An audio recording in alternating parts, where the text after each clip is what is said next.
Hi everyone, welcome back to another Reddit cheating story. Before we start, please hit the subscribe button and notification bell if you love to watch more cheating stories. I love my wife even after I saw her with another guy. My life is a wreck. There isn't a soul in the world I can talk about this with. I don't know if I need advice, a pep talk or what. I use my main account for memes and other BS. But I made this throwaway because I'm going mad trying to cope. Life has pushed me to the edge and I'm struggling to find my integrity. Yet I question what actually are the righteous things to do, say and think. I guess to begin I need to explain that I'm typing this in a hospital room. Yesterday about 7:30 a.m. my wife and I were involved in a wreck. I came out with only a few cuts and bruises. Mari, my wife, suffered a crushed shoulder, broken collarbone, 3 broken ribs and a collapsed lung. They expect her to fully recover, but for now they have her heavily sedated. Having to type this out on a phone is a daunting task. But at the moment I have the time to push through even if I'm not sure I have the will to do it. I wouldn't be posting in this sub if things were perfect with our marriage, obviously. I just could never imagine my wife being unfaithful in any way. My heart is broken. I feel incomplete, like part of me is missing. And saddest of all, that part is sitting a mere 3 feet away from me. I had felt us growing apart over the last 3 months, but I couldn't come up with a reason why. We are both 34. Mari and I have known each other since we were children. We began dating in high school and all the way through college. She is the only woman I have ever done anything of a physical nature with. Up until recently she could say the same. We married a year after college and had our first child, Michael, a year later. 3 years after my son was born, Carrie, our daughter, began a life of me trying to spoil her rotten. I love my kids more than life itself. If not for them, I'm not sure I would be here right now. They were not involved in the wreck, thank God. They were spending the night at my parents'. We were due to fly down to Florida for a cruise yesterday afternoon. Obviously, that is all cancelled. But my wife decided to go out with her best friend even though I urged her to get home and not drive around in the snow. She swore she and her best friend Rebecca were just going to have a few drinks since they wouldn't see each other for a week. I went to bed and slept like a baby until about 5 a.m. I got up and looked out the window to see my wife's car was not out front, but we'd gotten several more inches of snow. I assumed Mari and Becca got a little too drunk and crashed at her place. I threw some clothes on and got into my SUV. Before I left, I texted Mari to tell her not to drive, that the snow was too deep and I was coming to get her. It remained on unread. I cannot guess how many times I have wondered what would have happened if she'd read that text. It'd still be living a lie. It'd still have a gut feeling. But I wouldn't be in the utter misery I now find myself. I got to Becca's and pulled up in front of her condo. I looked at the message again and it still had not been read. I had actually hoped Mari would read it and be ready when I arrived.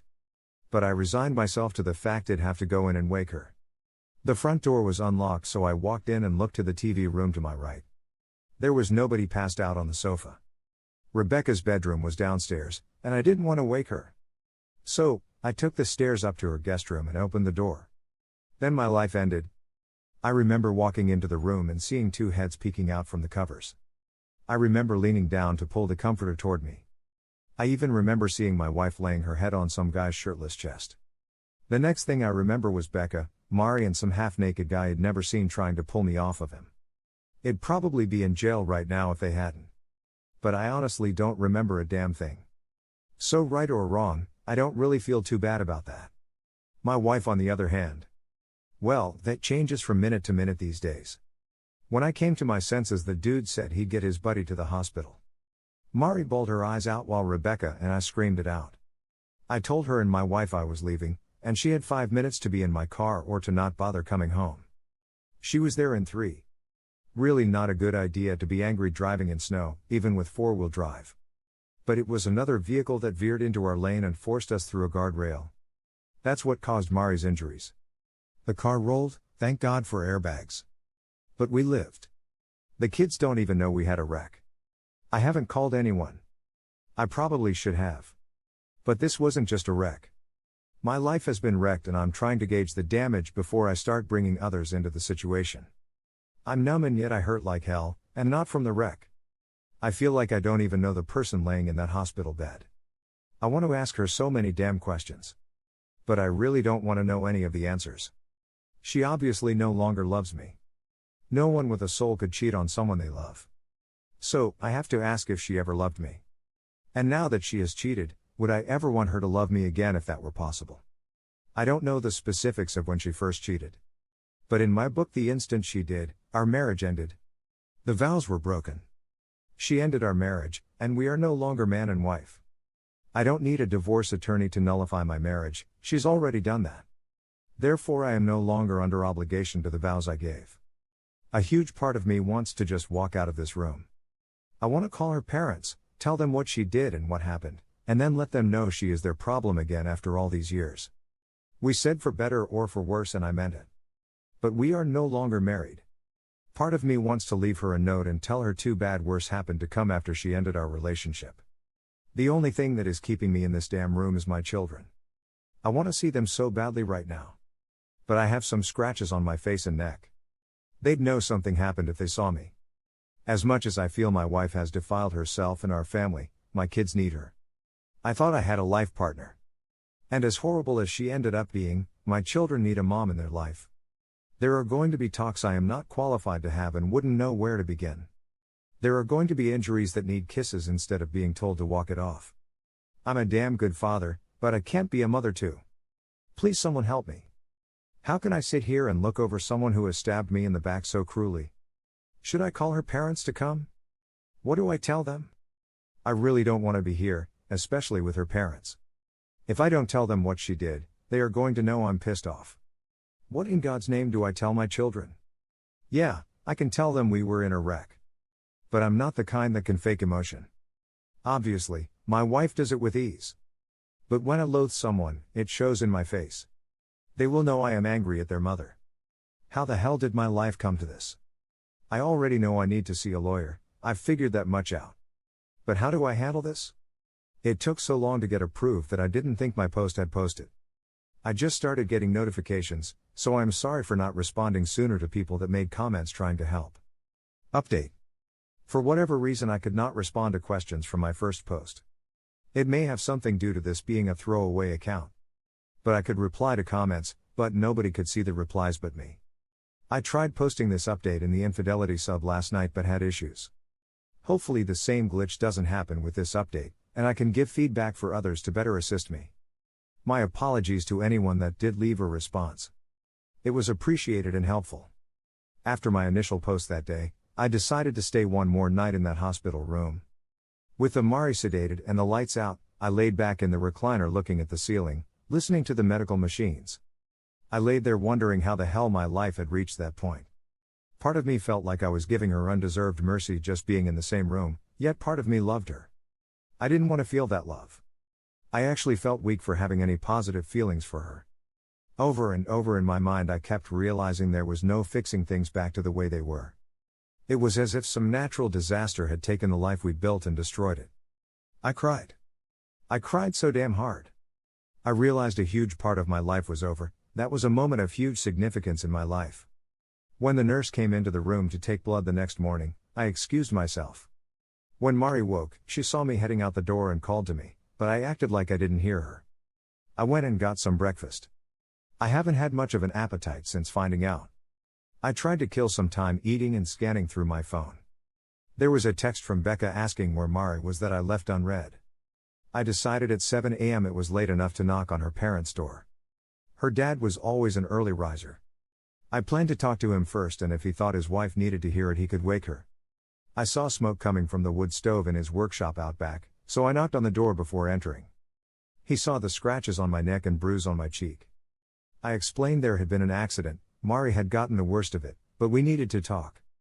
I think he assumed I meant about the accident, so he woke my mother-in-law to hear what I had to say. We sat in the kitchen as I explained how going around a curve a car in the oncoming lane veered into our lane. Having the heavier vehicle and all-wheel drive, I managed to keep us on the road until we hit the guardrail. The passenger side door caught one of the vertical I-beams mounted in concrete. Even with side airbags, Mari hit hard. She sustained lots of injuries, but I told them she was stable and they expected a full recovery. They both cried knowing their daughter had suffered but would still be around for them to love. As soon as they insinuated, they would be around to help me in any way they needed to assist me looking after Mari. That was when I stopped them and explained the wreck wasn't what I'd come to tell them. They looked confused as I explained waking up that morning and sending a text to head off in the snow to make sure my wife was okay. I told them about walking in on their daughter and some guy had never seen and unconsciously beating him over and over. They were both shocked. Then I told them what room she was in at the hospital, explained I always wanted them to be part of the kids' lives so I hoped they could remain friendly with me. I told them my dad was looking after them at the moment. But I was divorcing their daughter as she had broken our vows and was no longer my wife. I was leaving their place and driving to my dad's to tell the kids about the wreck. I was also going to tell them we were splitting up and wouldn't be together anymore.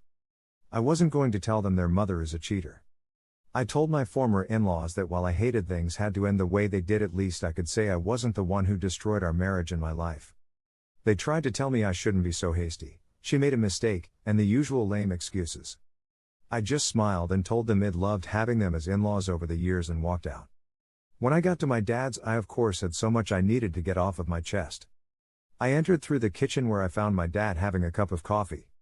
The only thing he knew was that I was supposed to be on a big boat in the Caribbean. He stood and asked what I was doing there. I just grabbed him, hugged him and cried like a child. It was the kind of thing where he really wanted to know what was going on but sensed he needed to let me cry it out before prying. He led me to the den and sat me on the couch to go get my mom. We both urged her to have a cup of coffee first. But she knew if I was there alone that early, I had something bad to tell them. I first explained about Mari cheating, me catching her and leaving Becca's. Then I explained about the wreck, that it was pretty bad. I told them about Mari's injuries and explained I'd let her parents know only an hour before so they could go see her. Both of my parents were stunned. My mom finally asked me now what I'm going to do.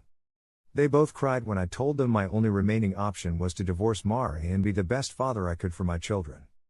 As our conversation was winding down, I heard my daughter Carrie squeal "Daddy" and come running down the stairs toward me. That woke up my son, who was also downstairs with a few minutes. I hadn't seen them in so long, I just spent time hugging them, happy to see them. They took a while to notice my scratches. I told them about the wreck and that their mommy was in the hospital but going to be fine. I told them Mari's parents would eventually pick them up to take them to see their mom and left it at that. I spent a day playing, talking to, holding, napping with, and laughing with my children, and those two made me want to live again. Until that point, if I'm honest, I was like 50-50 about wanting to go on. But they are worth living for, protecting, and cherishing. My wife's phone was destroyed in the wreck, so nobody had gotten a response for days. Early that night I started getting texts from my Mills phone and knew they had to be from Mari. I ignored them. They continued sporadically off and on through the night, turned off notifications. The next day I spoke with 3 law offices about filing for divorce. I can't say I want or even need a legal divorce. But that will divide assets and determine custody of our children. What she does with who is no longer of any concern of mine. I've met with 2 and I like the later one quite a bit. He'll meet with the 3rd-rated lawyer to see if he wows me. If not, I'm going with the 2nd firm's top divorce attorney. Either way, I will have removed 3 top legal sources from her list of candidates. And that's a win, in my book. Custody is my primary focus. I'm not going for full custody, and I wouldn't want it if I could get it. They need their mother in their lives. But because she did what she did, she can never again be a part of my life. A go-between can drop the kids off on time whenever they need to be where they need to be. Not a reason in this world for me to ever say another word to her. I obviously never knew her, so why would I continue to interact with a stranger? I go back to work next week from what would have been our cruise. I didn't tell a soul at work we didn't go or anything about the wreck. And of course, they will be seeing me driving the rental car and question if I got a new car. I'm not sure if I need to explain things to HR. But I don't want my personal business to be aired out for all to see. I feel humiliated as it is without news leaking out. Divorce is a necessity sometimes, but it always represents a failure. But I'm done being an anchor for a ship that has already sunk. And for those who insisted rightly to get checked for STDs, I've had a full screening. It came back clean on everything, thank God. Even that was enough to make me feel like some trench coat pervert when I did nothing wrong. I assume by this time Mari has left the hospital. Her parents did not even attempt to bring her to the house. They couldn't have contacted me anyway due to Mari's constant texts I wasn't reading.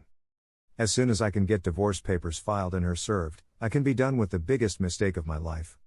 Her actions invalidated all of that time. If I had to do it over again, I would now not do it again. I would choose a life with someone else, anyone else who would actually be faithful and loyal. Her greatest asset is what she intentionally threw away: the ability to be trusted. From having someone to call your own to being all alone. That's what he'll miss. But I know all of that was a lie and I meant nothing to her. People will swoon over a beautiful lie and repel an ugly truth. I'm not one of those people. A lot of people wanted the dirty details of who my wife strayed with, why and how long it had been going on. I'm sorry I don't have that information to share. But I really don't want to know. Outside of a person literally putting a gun to your head, there is no excuse to cheat. Beyond that, when you have made a life bond you have sworn to uphold and make the decision for the other person to ruin it, you are vile. I wish to God I'd never met her and had taken a chance on anyone else. She had no right to give me a life and then take it all from me against my will. The man I was before her betrayal will never exist again, the woman she was never existed, and the life I had is a facade in ruins nobody wants to live in. Thank you for watching. Let me know what you think in the comments below. Remember to subscribe and hit the notification bell.